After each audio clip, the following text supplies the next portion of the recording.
Okay. Ka-ride out, Aaron. Aaron, Okay. Aaron, nice meeting you. Nice meeting you, Wisdom. Diretso ba? Diretso. Diretso. Lumagpas tayo, aahon tayo pabalik ng nilusong natin kanina.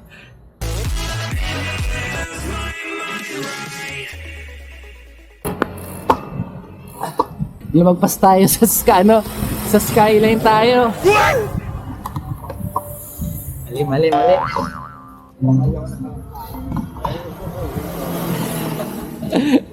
Kakanan pala tayo dapat doon. Balik tayo. Buti na naramdaman ko na, sabi ko wait lang, parang yung 1.6 kilometers kanina sobra na to. Pero hindi pa naman tayo totally nakakalagpas. Ahon tayo pabalik, lumagpas tayo. 2,000 years later. Hatiin na lang din natin. So refill muna tayo ng tubig bago tayo umakyat sa 10 kilometers. So mas na ahon. 500 meter elevation. Oh, with 500 meter elevation. Dun lang sa almost 10 km, ano? Oh.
Ay, Diyos ko.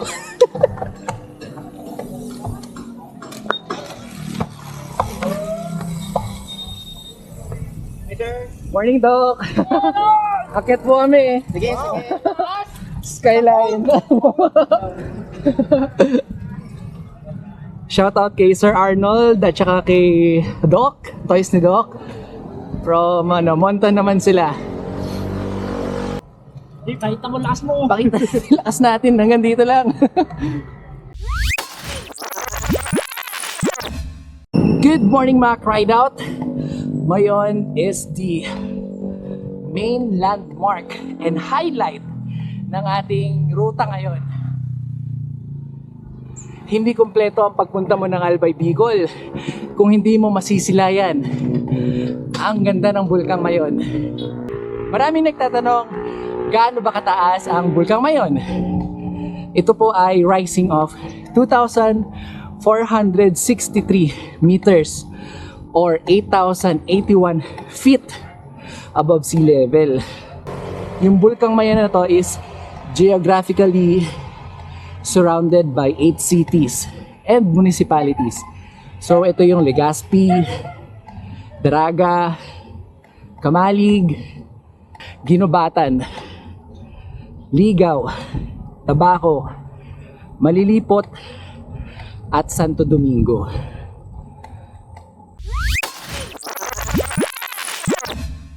Good morning mga ride out. Nandito tayo ngayon sa Albay at susubukan natin na ahunin yung tinatawag na skyline dito. Isang skyline sa dinarayo pagka gusto mong makita ng malapitan ang halos karamihan sa Albay. Dahil ang skyline din ay nakatirik sa Bulkang Mayon. Halos sa paanan siya. at approximately mga 10 kilometers simula dun sa main road paakyat sa Bulkang Mayon, and approximately mga 500 meters yung elevation niya sa loob lang ng 10 kilometers.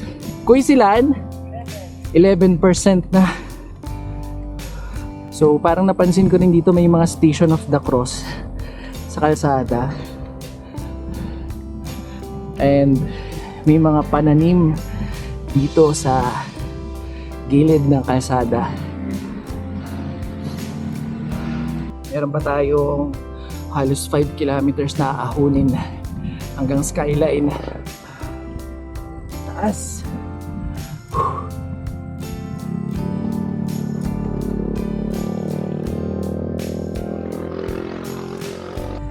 Maaraw ngayon kaya maganda yung panahon. Okay lang kahit medyo mainit. Siguro dahil malapit din tayo sa bulkan, kaya ramdam mo yung singaw ng lupa. Pero dahil nga mapuno at halaman sa paligid, nababalansin nito yung init. Pero maahon siya all the way. Yung halos 10 kilometers na ride natin hanggang skyline ay puro ahon. Tapos yung kalsada dito, pasigzag siya. Nakakatuwa lang dito, may mga residente dito and simple at tahimik silang namumuhay.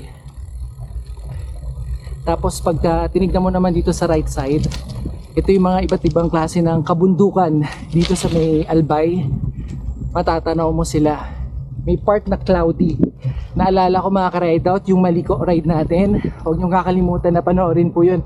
Isa po yun sa talagang daredevil na ride ko. Pero napakaganda ng view.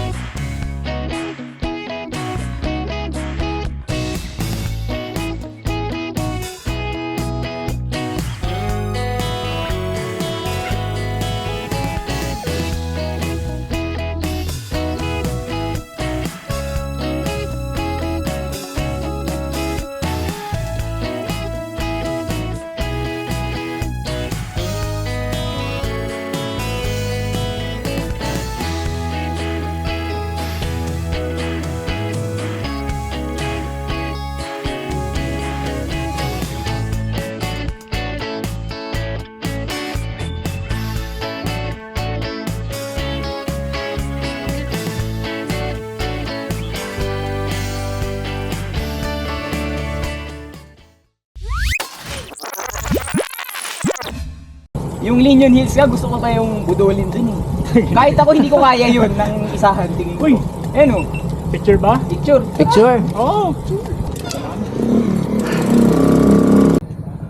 Mga ka-ride out, halos nandito tayo sa paanan ng Bulkang Mayon.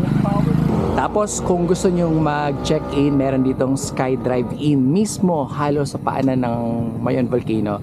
Then dito nag-picture-picture kami dito sa Sky. Kita mo yung kabuuan ng Bulkang Mayon. So hindi na ganda dito mga ka-ride out.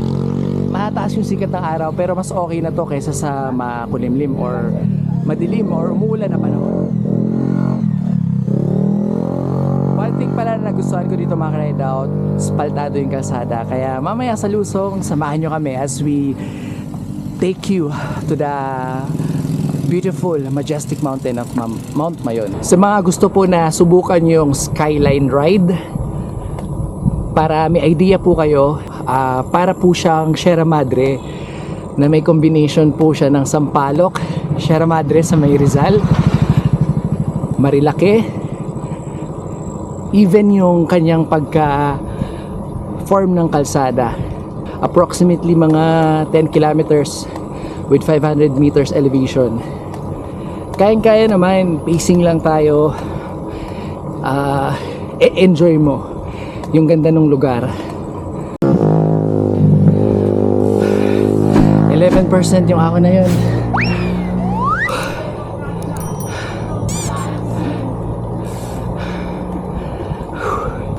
Dito may mga tanim din silang gulay. So yung kapaligiran din ng Mayon Volcano. ginagawa rin nilang taniman. Buwelo muna tayo dito. So yung DPWH ng Albay ay nililinis nila yung drainage system dito sa Mayon para yung flow ng tubig hindi maipon.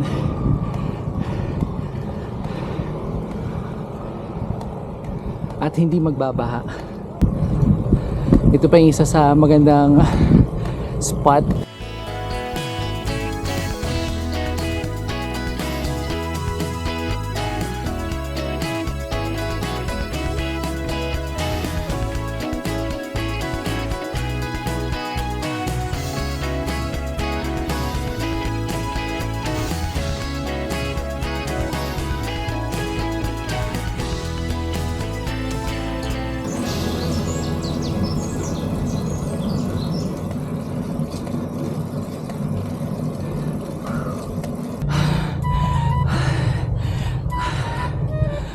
Taas yung malapit na, yung pinakamalapit na, yun pa yung pinakamahirap talaga na ahon.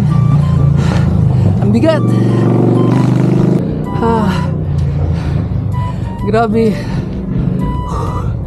Alam mo yung parang gusto kong magsanggip talaga, mag-only rise.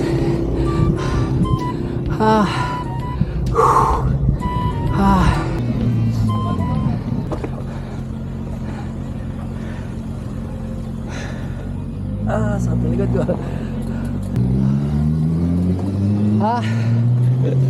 Good. Aray ko. Yeah. Saan kayo? Taga Manila. Oo, Manila. Bike lang? Ay, hindi naman. Mula Legazpi lang nag-bike. Aray ko. Shoutout ka. Baka may gusto kang batiin mo na. Shoutout sa mga biker na hindi nagpahiram. Okay, tapos dito ikot kami ng Pagsawa? hanggang Santo Domingo. Pabalik na lang. Pag hiniram mo yung bike nila, Dito lang sir. Sir, ikot-ikot lang naman. inaahon mo ba pababa? Hindi po. Ay, hindi ba? Yan lang sir. Saan kayo nakatira? Sa baba po. Sa baba.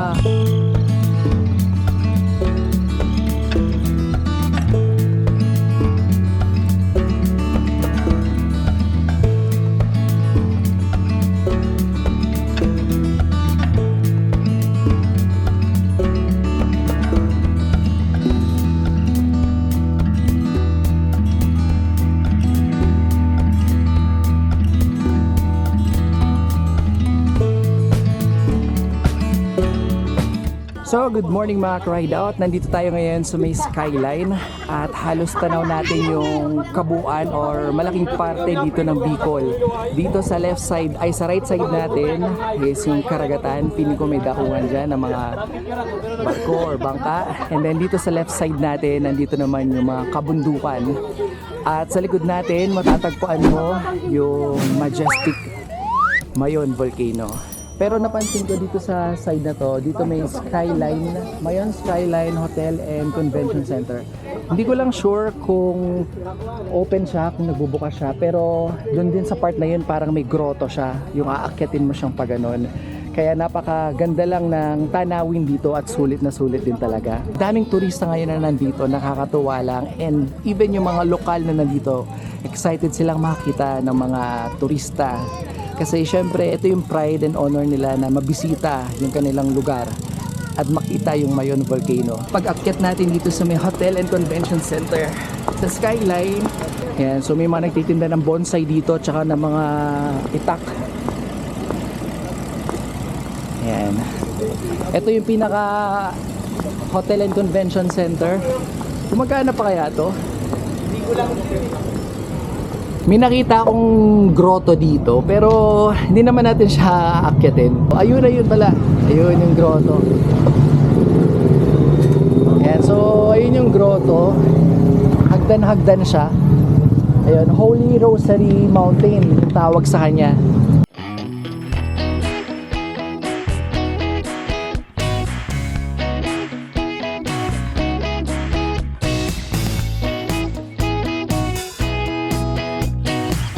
Eto mga ka-ride out, yung lusong dito sa may skyline. Samahan nyo kami.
Salamat Mayon! It's a great experience. Thank you Skyline. Hanggang sa susunod muli. The ride out natin dito sa Bicol. Always remember, power, visa!